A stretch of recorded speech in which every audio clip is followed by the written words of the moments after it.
Reuters first reported in February on the structure, the physical structure, the geographic structure of the FBI investigation into the Russian attack on the presidential election last year and into possible collusion by the Trump campaign in that attack.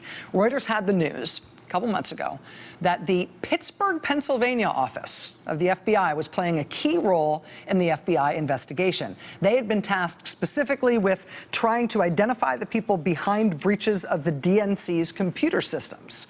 Apparently, the Pittsburgh field office is known as being sort of a crack office in terms of cybercrime.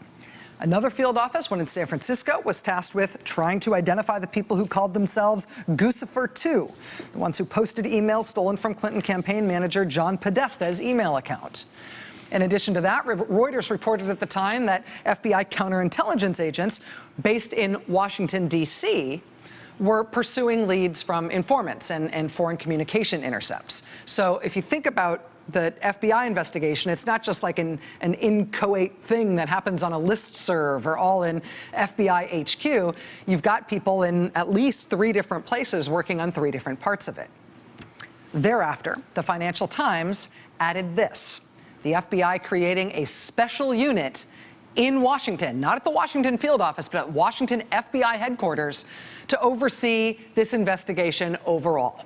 So instead of it all being spread out among Pittsburgh office, San Francisco office, other field offices, they would centralize the main part of this investigation in D.C. 20 dedicated agents, all centralized at FBI headquarters. That does not happen with every investigation. That does not even happen with any major investigation. But that's a change that they made about this investigation that was due to take effect this month. Is that going to end up being important here? We know now, as of today, that fired FBI Director James Comey requested more resources for this investigation just days before he was fired. So there's already a very real question about whether the FBI believes there are enough resources dedicated to getting to the bottom of this. But now there's also this geography question. There's an interesting question about where this investigation is being handled and whether that affects its independence. Again, not every investigation ends up centralized in headquarters, but in this case, they did it. By centralizing the investigation in one place, in FBI headquarters, from which FBI Director James Comey has now been fired. Is there any possibility that that makes the people working on the Russia investigation more susceptible to political pressure?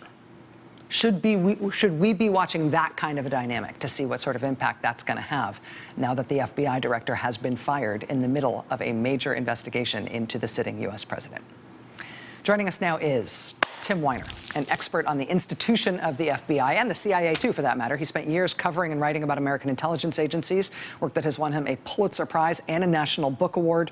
He's the author of Legacy of Ashes, The History of the CIA, which won the National Book Award. He's also the author of Enemies, The History of the FBI, which was a deserved bestseller. Tim Weiner, thank you for being here. It's nice to see you. Always a pleasure.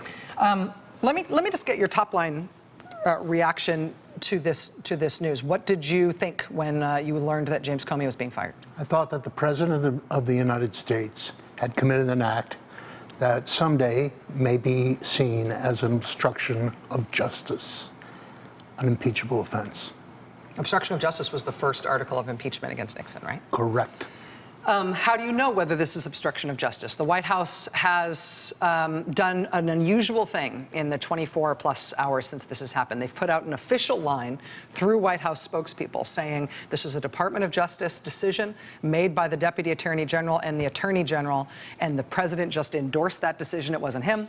Then they have allowed multiple sources to tell reporters a totally different story, that this was a decision driven by the president, specifically because of the Russia investigation.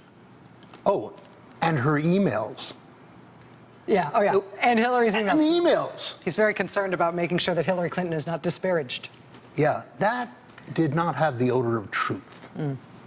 I think that Donald Trump believes that, as he's said repeatedly, that the Russia story is a hoax, and he wants it to go away.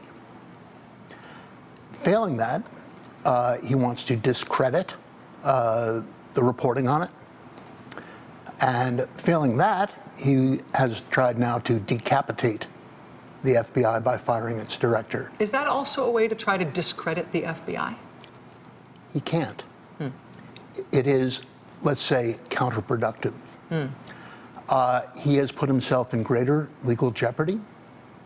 He has redoubled, I think, the commitment of the hundreds of professional agents who are working on this case.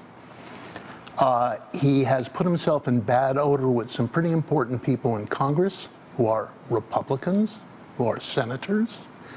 He has revived talk about there being a bicameral committee, like the Iran-Contra committee of 30 years ago, to go after this case, to do the work that the Senate Intelligence Committee has barely begun, and the House Intelligence Committee was derailed in doing by its own chief. And I think that this story is going to be with us for months, and I think it will torment Trump well into next year. We've had this very interesting reporting from the Washington Post tonight. We had reporter Devlin Barrett here just a moment ago talking about that, and he said in his reporting for that story, and in the Washington Post reporting for that story, they're looking now at the impact of the firing of Comey on the people who are doing the investigatory work, the actual nuts and bolts, go to work every day, shoe leather people who are doing this investigation. He said he's hearing 75% anger, but 25% fear.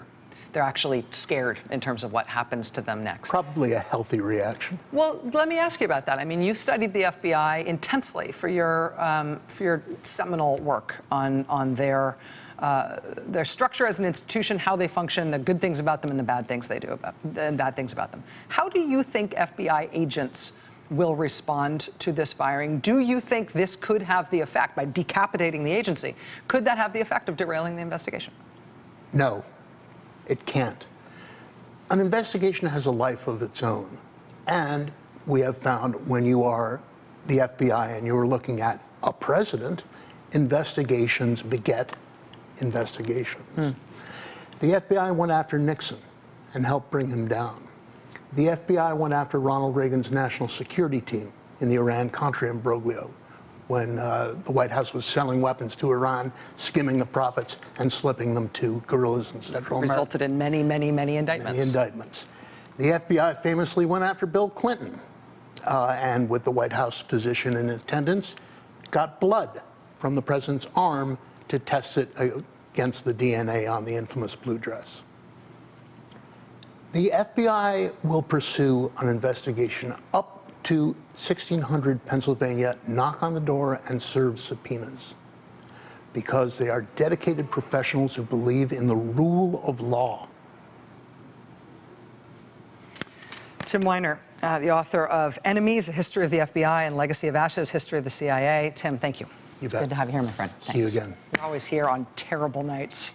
Something terrible has happened. Call Tim Weiner. Sorry.